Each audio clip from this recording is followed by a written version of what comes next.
Hi Crickellectuals, welcome back to another video, and in this video we're going to talk about Mohammadhasnain's bowling action ban. As we all know, coming back from the BBL, Hasnain had been reported by the match referee and he had to go through biomechanics testing to assess and evaluate his action. And the results from the biomechanics lab in Lahore have come back, and it turns out that Hasnain does not meet the bowling arm angle threshold set by the ICC, which is 15 degrees. Now in this video we're going to talk about the next steps and look at some information released in the media that can help shed some light onto the situation and also help us appreciate the complexity of the matter. So let's hop on Twitter to see what people are saying. We'll also look at what the PCB has said in their official statement, and we'll react to that and we'll see what we learn from it. So let's start with this tweet because this kind of gives us an overview of what actually happened. So it says Mohammadhasnain has been found to have an illegal bowling action. The elbow extension for his good length delivery, full length delivery, slow bouncer, and bouncer exceeded the 15-degree limits. Hasnain will not feature in PSL anymore and work on his action. So that's basically the summary of the story, and that is also what's noted by the PCB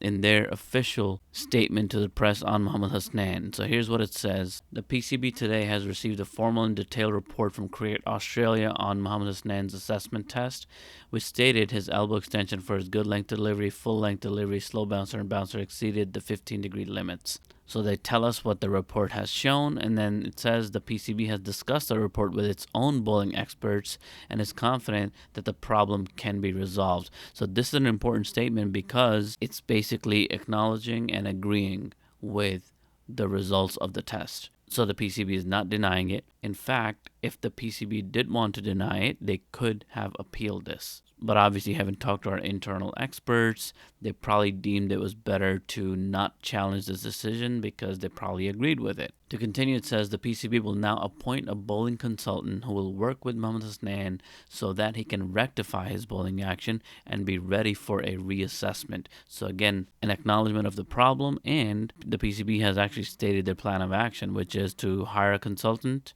and allow Hasnain to exclusively work on his action and correct the mistake so that he can get ready for a reassessment, and they can go back to the ICC with another request for a reevaluation, a reassessment, and a new test. And then in the last part, it basically says Mohammadhasnain is an asset for Pakistan, so that's kind of important because it shows that Pakistan is still seeing Hasnain as an asset. So this is not really a huge setback of any kind. It's not going to end Hasnain's career, or at least the intention that the PCB is claiming is very straightforward, that they want Hasnain to be a part of their plans and they're going to invest in him and try to get him back into the team. And one of the very few bowlers to consistently bowl 145 kilometers per hour as such, and keeping his future in Pakistan's interests at the forefront, the PCB, on the recommendation of the HBL PSL 2022 Technical Committee, has decided he will not be allowed to continue to participate in the HBL Pakistan Super League. So that's the last piece of important information, that he will no longer be allowed to play in the PSL, which is kind of an interesting thing for PCB to announce because he doesn't have to stop. According to the ICC regulations, he can keep on playing and also work on his action at the same time and eventually get retested or reassessed. But the PCB is making a decision around him not focusing on anything other than correcting his action, which I respect and applaud, and I think that's the right thing to do. He shouldn't be allowed to play while he's also trying to work on his action, because playing a game, he's going to keep on bowling the way he used to bowl, and then for treatment, when he goes to kind of work on his action, he's going to have to change things, and it's going to affect his performance in the games that he'll be playing. So good move to not let him play PSL, and a good decision to send him back into the training camp and just, have a consultant working with him exclusively to put 100% of the focus and attention on him, on his action, and all the efforts should be designated to getting the action to be fixed. So Hasnain will remain suspended from international cricket, and whenever the PCB feels like his action has improved and the issue has been resolved, he'll be back in action. Now here's what some people are saying about it. This is Zainab Abbas. She says, it's unfortunate that Mohammadhasnain's action is found to be illegal. Hope he can modify it quickly with the bowling consultant and return to cricket soon. Super talented and a committed player. So most of the people talking about Mohammadhasnain really have a sense of sort of sympathy for him, and they're interested in him returning and coming back because he does seem to be an exciting cricketer, hardworking cricketer, looks like a really nice guy, a good teammate, and of course, we want him to return. Dr. Nauman Niaz shared similar sentiments. He said in his tweet, not encouraging to find out Mohammadhasnain expunged out of cricket. These are interesting words. Expunged out of cricket. Dr. Nouman is a very smart man. I think he chooses words very wisely. Expunging out of cricket makes it sound like someone did it to him. It's kind of an interesting choice of words. I don't know what Nouman's really trying to say there, but it's Hasnain who's responsible at the end of the day. That's my opinion, at least. And, others are obviously responsible. Also, you can hold a lot of people responsible who saw him, work with him, and didn't rectify or even identify the issue. But at the end of the day, it's Hasnain, it's his action, and no one expunged him out of cricket. It's due to his action. He's been placed on a temporary ban until he fixes it, and that's how it should be. So to continue, Dr. Nouman says he's really talented and growing. Such upheavals often interrupt our smooth ride. He needs to be looked after and asked to modify his action under best consultants. I'm confident he'll make a blasting return. All right, well, also ending on a positive note, and I think that's, again, what most people are hoping for, at least in Pakistan and even abroad. There's a lot of people who reacted to this news, and they all want Hasnain to be back. And the other point that Dr. Niaz makes here is also an interesting one for us to think about, which is such things often cause upheavals and interrupt a smooth ride. And that is interesting because, even when he does come back, I'm already wondering whether or not he's going to be the same Hasnain. Obviously, if he has to change his action every single bowling delivery, every important delivery that he has to correct and rectify, is he going to be able to perform at the same level? That's the big question mark, and I guess we'll have to wait and see. And that brings us to the big question, which is kaun zimmedar hai? Who's responsible?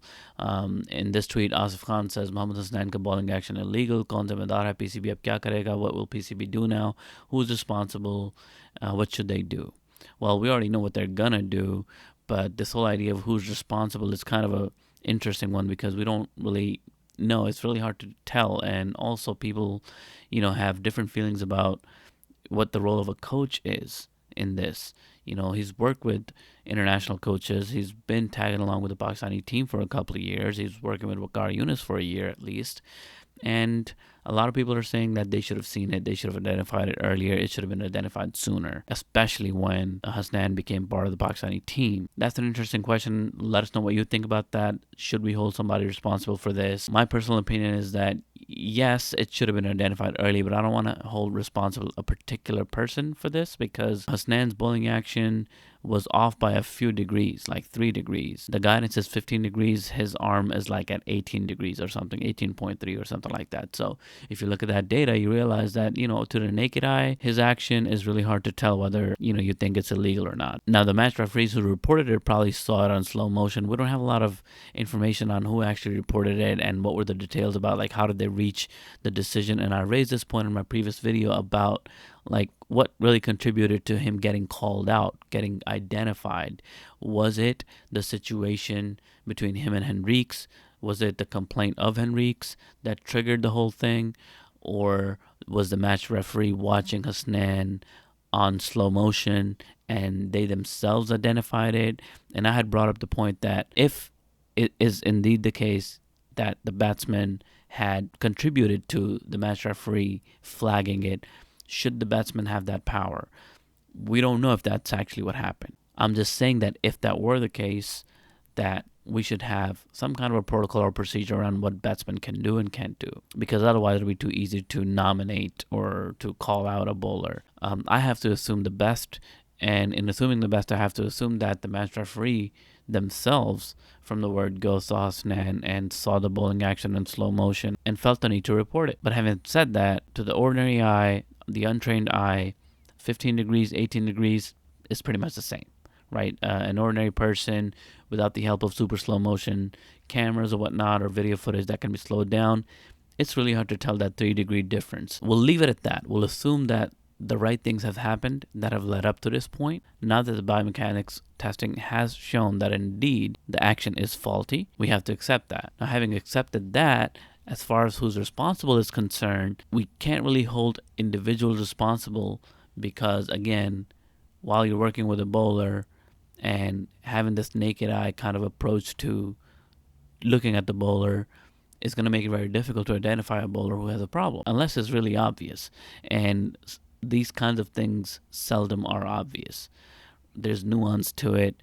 And like we said, it's 3 specific deliveries that they noted this action problem with. Like I had said in my previous video, his action does not look faulty in every single delivery that he bowls. Sometimes his arm is really straight. There's no issue whatsoever, and at other times we have seen a bend. I did think that there was an issue at times, but to hold an individual person responsible for that doesn't make a lot of sense because it's really hard to see, it's really hard to spot. Now, outside of the individual, I do feel that the larger organization, the PCB, should be held responsible. And also just want to state that it's easier to criticize these things after the fact. Like after this has happened, we can come up with ideas of how this could have been avoided.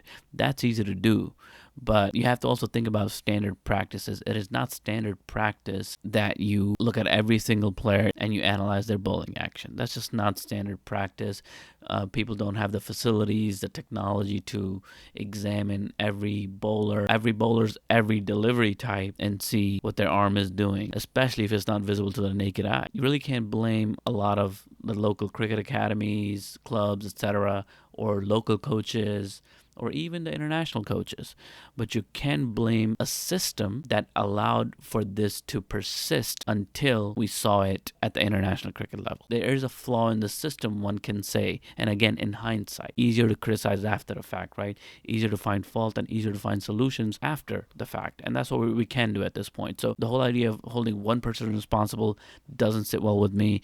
But the idea of questioning what the PCB does, what is the standard operation for inclusion of new bowlers, those operations, those steps should now be under the microscope, because it is kind of embarrassing to find this out at a global stage when we should have found out about this much earlier at home. So my recommendation and a potential solution would be to add a step in the standard operations that when a person is being considered for the national team, a team of people sit down and watch their footage and actually analyze the bowling action and anything else, really, fitness, whatever the case may be. And if they see something, they identify it early right there and then, even if it's a small doubt, right? It's better to be extra careful than be lazy. So it could be really useful to add that step to it and use the facilities and the resources that PCB has at their disposal, like the biomechanics lab in Lahore, to analyze bowling actions early on. Brad Hogg said a similar thing in his tweet. He said, Mohammadhasnain out of cricket due to his bowling action. Disappointing it's taken this long to discover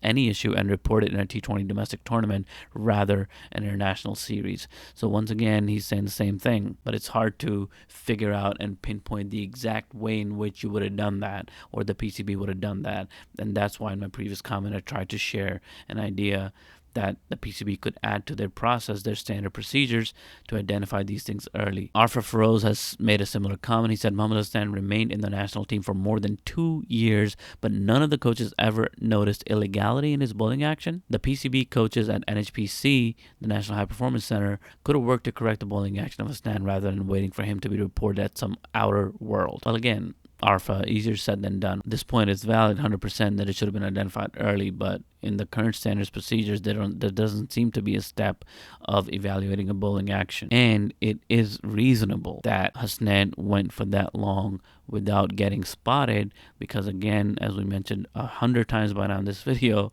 it's not visible to the naked eye. It's only off by a few degrees and a few deliveries at that. Not every ball he bowls has the issue. I could see why nobody caught it. Heck, most people watching him didn't catch it either until the whole situation with Henriques happened. And the last thing we'll look at is Ian Pont, who was the coach who had initially talked about Hasnain's foot landing the wrong way. And he writes, not sure if it's fair to blame coaches around Hasnain. And that's exactly what I'm saying, and I agree with that 100%.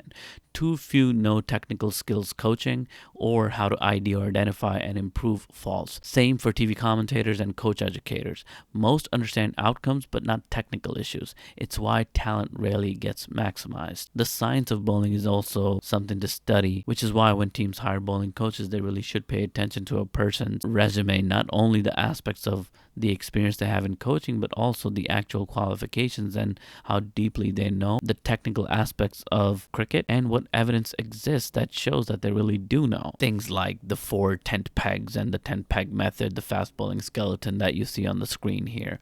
Ian Pont clearly has this knowledge, or at least knows where to find this knowledge. I'm sure most of our coaches can also find the knowledge, but it's a matter of actually adding this to part of the procedures that coaches follow when they're looking at and considering players. And that's all for this video, friends. Let us know what you think about this, what should be done, who should be held responsible, if anyone, and what can the PCB do to avoid a thing like this from happening to someone else, another potential star in the future. And that's it for this video. If you love Pakistan cricket, make sure you hit the subscribe button. This is your host Jay signing out. Peace.